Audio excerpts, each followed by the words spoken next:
बहुत स्वागत है। आप देख रहे हैं 2023 का महासंग्राम। मैं हूं आपके साथ ऋतु ज्ञानवानी। शुरुआत सबसे पहले बड़ी खबर से। विदेश मंत्री एस जयशंकर की सुरक्षा बढ़ाई गई है। अब जेड श्रेणी की मिली है सुरक्षा। विदेश मंत्री एस जयशंकर की सुरक्षा बढ़ाई गई है। अब जेड कैटेगरी की सुरक्षा व्यवस्था मिली है। विदेश मंत्री के पास पहले वाई श्रेणी की सुरक्षा थी। आईबी की थ्रेट रिपोर्ट के आधार पर एमएचए ने सुरक्षा बढ़ा दी है।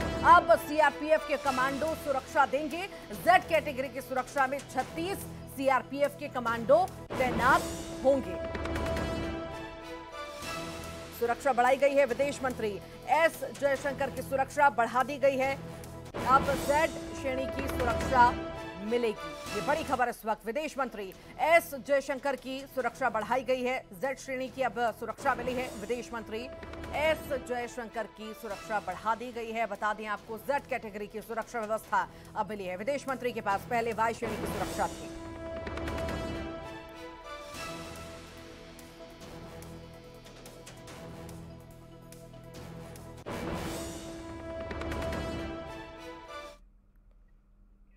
दिल्ली में कांग्रेस सीईसी की बैठक लगातार जारी है। कांग्रेस में मुख्यालय में जारी है ये सीईसी की बैठक। बता दें कि सूत्रों के हवाले से ये खबर है कि 90 में से 70 सीटों पर प्रत्याशी तय होंगे। सीएम भूपेश बघेल बैठक में मौजूद हैं। ये बड़ी बैठक हो रही है और आपको बता दें, लगातार जो है अलग अलग राज्यों के प्रत्याशियों पर मंथन हो रहा है। और अब जो है छत्तीसगढ़ की बैठक शुरू हो चुकी है। सीईसी की बैठक में छत्तीसगढ़ के मुद्दों को लेकर चर्चा हो रही है, प्रत्याशियों को लेकर चर्चा हो रही है और ऐसा माना जा रहा है 70 नामों पर चर्चा चल रही है। 90 में से 70 नामों पर मुहर आज लग सकती है और ये बैठक शुरू हो गई है। कांग्रेस सीईसी की बैठक लगातार जारी है। बेहद ही खास ये बैठक। जल्द हम मान सकते हैं कि प्रत्याशियों की जो सूची है, नामों की लिस्ट है, वो जल्द आएगी। अभी मंथनों का दौर जो है छत्तीसगढ़ में लगातार जारी है, कांग्रेस में लगातार जारी है। सीईसी की बैठक जो है हो रही है। 70 नामों पर मुहर लगने की पूरी उम्मीद है।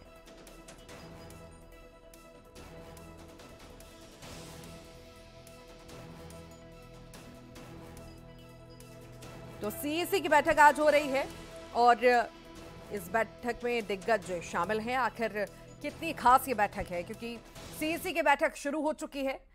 बैठक जो है बेहद ही खास है। बैठक शुरू हो चुकी है सीईसी की। आखिर कितनी खास है, कितने नामों पर चर्चा चल रही है, कितने नामों पर मुहर लग सकती है, जानकारी लेंगे। सहयोगी अशरफ हमारे साथ जुड़ रहे हैं। अशरफ, सीईसी की बैठक की शुरुआत हो चुकी है। आखिर कब तक ये बैठक चलने वाली है और क्या लगता है कितने नामों पर मुहर लग जाएगी आज? देखिए ऋतु, करीब आधा पौन घंटे के आसपास की और बात है। बैठक चलेगी, उसके बाद ये बैठक खत्म हो जाएगी, जो हमारे सूत्र बता रहे हैं। लेकिन ये सूत्रों ने से बैठक शुरू होने से पहले ही बता दिया था कि करीब 90 में से 70 सीटों पर आज नाम फाइनल कर लिए जाएंगे। सीईसी की यानी मोहर लग जाएगी। हालांकि जो सूची है वो जारी नहीं होगी, वो पितृपक्ष के बाद ही होगी, यानी जब नवरात्र शुरू होंगे तब ये सूची जारी करेंगे। और काफी संभावना है कि पहले चरण के जो मतदान होगा, यानी बस्तर की जो 20 सीटें हैं, उसको लेके ये सूची जारी करेंगे और उसके बाद फिर दूसरी सीटों पर भी उम्मीदवार जारी कर देंगे, क्योंकि अभी दूसरे चरण का मतदान जो है वो 17 तारीख को है, 17 नवंबर को। तो कांग्रेस मान के चल रही है कि उनके पास अभी टाइम बहुत है। और आज की बैठक में जो नामों पर पूरे 90 सीटों पर चर्चा की जा रही है, लेकिन 70 पर नाम तय कर लिए जाएंगे। ये वो नाम है जिनको स्क्रीनिंग कमेटी ने यहां सीईसी के पास भेजा है। और 20 सीटों पर थोड़ा सा विवाद है, यानी वो विवाद जिन पर एक से ज्यादा दावेदार हैं। सर्वे में आया है कि यहां पर दूसरे लोग मजबूत हैं या 2 से 3 आदमी हैं जो मजबूत स्थिति में हैं। तो अब उन नामों को कैसे फाइनल किया जाए, इस वजह से वो सीटें जो हैं बाकी 20 बची हुई, उस पर आज सीईसी शायद ना फैसला ले।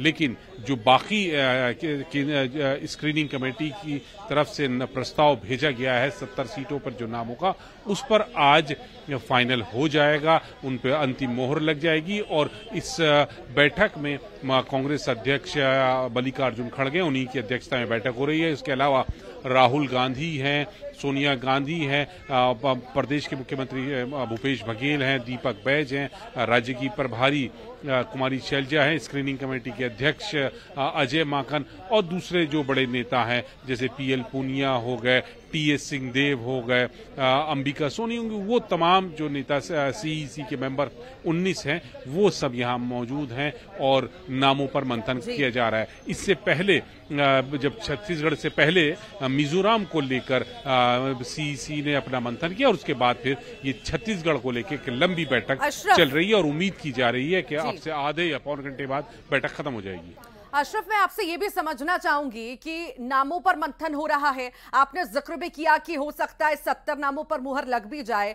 क्या लगता है, कैसा सिनेरियो नजर आ रहा है? क्या कांग्रेस सारी सीटों पर जो नाम है वो इकट्ठे ऐलान कर देगी या थोड़े थोड़े करके ऐलान करेगी कि पहले थोड़ा देखा जाए कि बाकी दावेदारों पर उस पर क्या प्रभाव पड़ता है, कैसी स्थिति बनती है? क्या लग रहा है इस सबसे? देखिए रितु, एक चीज साफ है कि जो पहले चरण का है 20 सीटें हैं, यानी बस्तर के 2 जिले जो हैं वहां पर ये नाम जारी करेंगे क्योंकि इनके पास समय का बहुत कम है। 7 तारीख को वहां 7 नवंबर को मतदान होना है, तो उसके नाम तो बिल्कुल 100% है कि वो नाम क्लियर करेंगे 20 सीटों पे। बाकी जो दूसरी सीटें हैं उस पर भी नाम क्लियर कर देंगे। वो सीटें जहां पर सिंगल नाम है, जहां पर एक ही उम्मीदवार है, उन सीटों पर भी आज मोहर लग जाएगी। उनके नामों को भी सी की तरफ से हरी झंडी मिल जाएगी। हाँ, बस वो 20 सीटें जो थोड़ा विवादास्पद हैं, जहां पर कंट्रोवर्सी है, और कंट्रोवर्सी भी सिर्फ इस वजह से कि वहां पर दावेदार ज्यादा हैं और सर्वे में भी आया है कि वहां पर एक से ज्यादा जो दावेदार हैं उनकी स्थिति मजबूत है, वो जिताऊ कैंडिडेट है। और कांग्रेस लगातार यही दावा कर रही है। अभी बैठक चल रही है, क्या कुछ बैठक में निकल करके सामने आता है? आपसे अशरफ अपडेट लेते रहेंगे। बहुत बहुत शुक्रिया जानकारी को साझा करने के लिए। आगे बढ़ते हैं। छत्तीसगढ़ के उप मुख्यमंत्री टीएस सिंहदेव ने कहा कि चुनाव में जीत ही टिकट का मापदंड है, महिलाओं को ज्यादा प्रतिनिधित्व मिलेगा। मौजूदा विधायकों के टिकट कटने पर उन्होंने कहा कि सिर्फ जीत ही मापदंड है और सर्वे। सिंहदेव ने कहा कि पितृपक्ष के बाद उम्मीदवारों की सूची जारी कर दी जाएगी।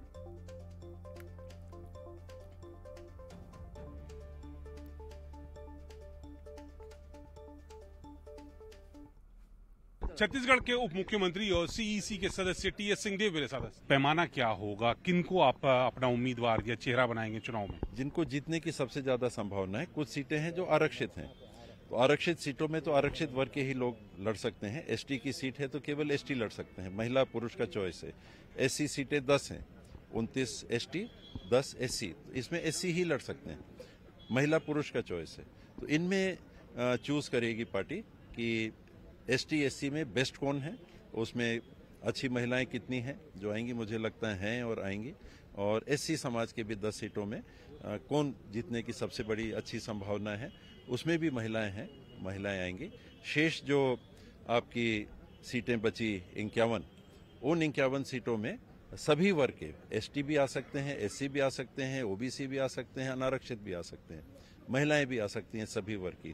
तो इन 51 सीटों में सभी वर्गों में से जीतने की संभावना सर्वोपरि, और फिर बैलेंस, सामाजिक न्याय, महिलाओं का प्रतिनिधित्व, युवाओं का प्रतिनिधित्व, ये सबको ध्यान में रख के। सर, जो मौजूदा विधायक हैं उनके बारे में कहा जा रहा है करीब 2 दर्जन ऐसे हैं जिनके टिकट कट जाएंगे, उनको टिकट नहीं दिया जाएगा। कोई ऐसा फॉर्मूला नहीं है। विनेबिलिटी बहुत गहन सर्वे हुए हैं, कई सर्वे हुए हैं, दर्जन भर सर्वे हुए हैं। तो इन सर्वे में जो सार निकल के आएगा उस आधार पर तय होगा। मौजूदा विधायकों के ऊपर तलवार लटक रही है या नहीं लटक रही? परफॉर्मेंस पे है, सर्वे पे है। आपके पास सर, आप तो सीईसी के हैं तो कुछ तो जानकारी होगी। सर्वे तो मेरे पास नहीं है, हम लोग तो सुन रहे हैं सर्वे। स्क्रीनिंग का सर आपने किया है? स्क्रीनिंग अब आएगा, सर्वे का सार नहीं बताएंगे सर आपके कि क्या है। अच्छा सर, बच के बोल रहा हूं। सूची कब तक जारी कर देंगे आप? अभी तक पितृपक्ष की बात थी, उसके बाद जल्दी से जल्दी। तो नवरात्र के पहले दिन? ये अब हाईकमांड के ऊपर है, क्योंकि बीजेपी में ने उनकी सूची पितृपक्ष के रहते भी जारी कर दी, तो निर्णय क्या होगा यहाँ, सॉरी तो टीएस सिंहदेव कह रहे हैं कि चुनाव में जीत जो है वो ही क्राइटेरिया है और उसी के आधार पर टिकट दिया जाएगा। कैमरामैन संजीव के साथ नई दिल्ली से अशरफ काज़मी, न्यूज़ 18। अपनों के मुकाबले विरोधियों से निपटना ज्यादा आसान है और इस वक्त बीजेपी की मुसीबत यही है कि वो प्रत्याशियों के 4 लिस्ट जारी कर कांग्रेस से तो आगे निकल पाई, लेकिन अपनी पार्टी के ही कार्यकर्ताओं का विरोध उसे पीछे खींच रहा है। कलह को लेकर लगातार तस्वीरें हम देख रहे हैं और ये धीरे धीरे बढ़ने भी लगा है।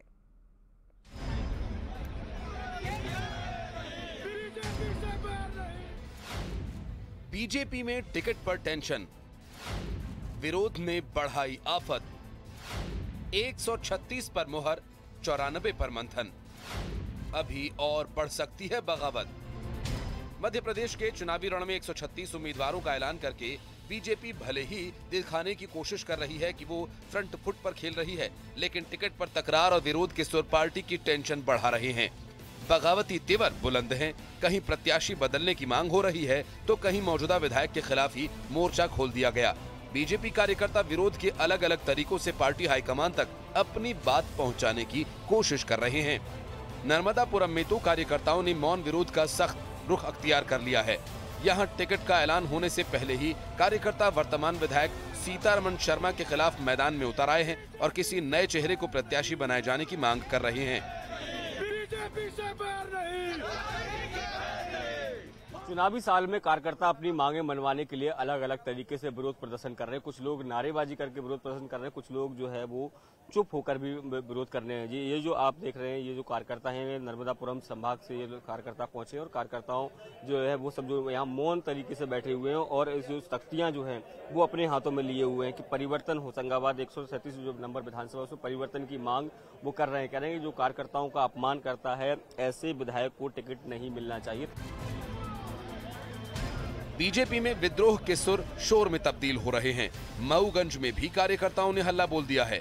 विरोध प्रत्याशी बदलने के लिए हो रहा है। दरअसल बीजेपी ने नर्मदापुरम से मौजूदा विधायक प्रदीप पटेल पर ही फिर से दांव चला है, लेकिन कार्यकर्ता खुश नहीं है। विधायक पर आरोप सनातनी विरोधी होने के साथ साथ क्षेत्र में कोई विकास कार्य नहीं करने का भी है। कार्यकर्ताओं ने तो यहाँ तक कह दिया कि अगर पार्टी ने अपना फैसला नहीं बदला तो मऊगंज में हार तय है। मऊगंज का विकास नहीं, उन्होंने विनाश लिखा है। इन 5 सालों में सिर्फ और सिर्फ केंद्र का विकास गिना के वोट मांगना चाहते हैं और जातिगत आधार पे वो वोट मांगना चाहते हैं। मऊगंज की जनता इतनी पागल नहीं। टिकट पर बढ़ते टकराव के बीच खबर ये भी है कि आने वाले समय में बीजेपी के लिए और ज्यादा मुसीबतें बढ़ सकती हैं। 5वीं लिस्ट के बाद बगावत बढ़ने की आशंका जताई गई है। बीजेपी ने अब तक 136 उम्मीदवार फाइनल कर दिए हैं। 94 नामों पर मंथन चल रहा है, जिनमें 30 से 40 विधायकों के टिकट कट सकते हैं। चुनावी जंग में विरोधियों से ज्यादा बीजेपी अपनों की मुखालफत से घिरी है। अब देखना यह है कि विरोध की सुलगती चिंगारी को भड़कने से पहले बीजेपी रोक पाएगी या फिर ये चिंगारी आग बनकर जीत की राह में रोड़ा बनेगी। Bureau report, news 18।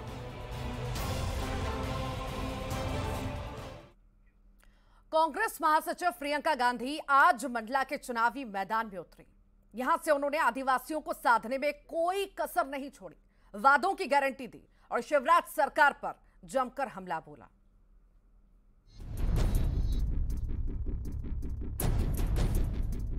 महाकौशल और आदिवासियों को साधने के लिए कांग्रेस की राष्ट्रीय महासचिव प्रियंका गांधी एक बार फिर चुनावी रण में उतरी।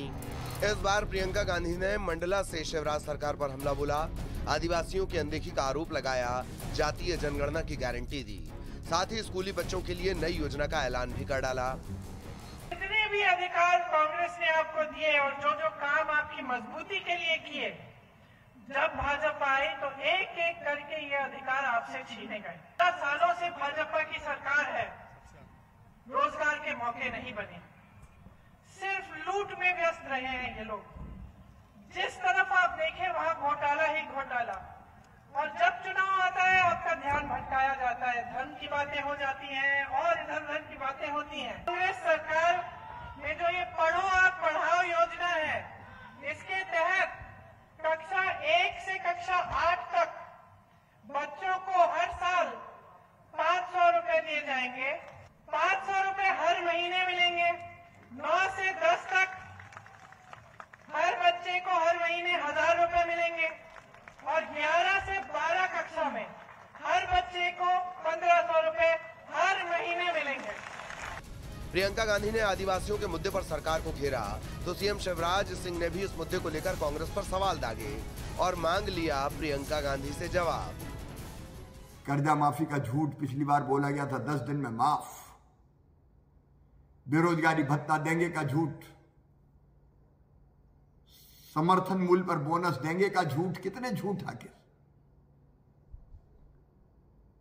ये झूठ की गारंटी देने आ रही है क्या? एमपी में आदिवासी हमेशा सियासत के केंद्र में रहे हैं। ये वो वर्ग है जो सरकार बनाने और सत्ता का गणित बिगाड़ने का मामला रखता है। यही वजह है कि इस बार भी आदिवासियों को साधने में कोई कसर नहीं छोड़ी जा रही। अब देखना यह है कि आदिवासियों के विश्वास का वोट आखिर मिलता किसे है। Bureau report, news 18। कांग्रेस की राष्ट्रीय महासचिव प्रियंका गांधी ने मंडला के रामनगर में आयोजित जन आक्रोश सभा को संबोधित किया और इस दौरान उनके आंख मारने का वीडियो सामने आया। दरअसल प्रियंका गांधी मंडला जबलपुर नेशनल हाईवे 30 के बारे में बोल रही थी। उन्होंने कहा कि मंडला जबलपुर रोड 10 साल में बन रही है। पहले 4 लेन की बन रही थी, अब 2 लेन की बन रही है, लेकिन अभी तक बना नहीं पाए। इसी बीच सभा से एक कार्यकर्ता चिल्ला उठा और कहा कि वो भी ढंग से नहीं बनी। तभी ये बात सुनकर प्रियंका मुस्कुराई और आंख मारते हुए बोली, आप आ जाइए मंच पर। इसके बाद सभा में काफी देर तक ठहाके लगते रहे।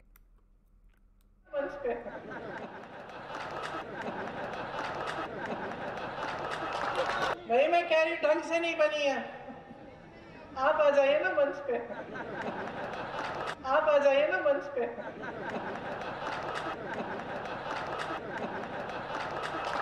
भाई मैं कह रही ढंग से नहीं बनी है, आप आ जाइए ना मंच पे। और इसी के साथ ही 2023 के महासंग्राम में इतना ही।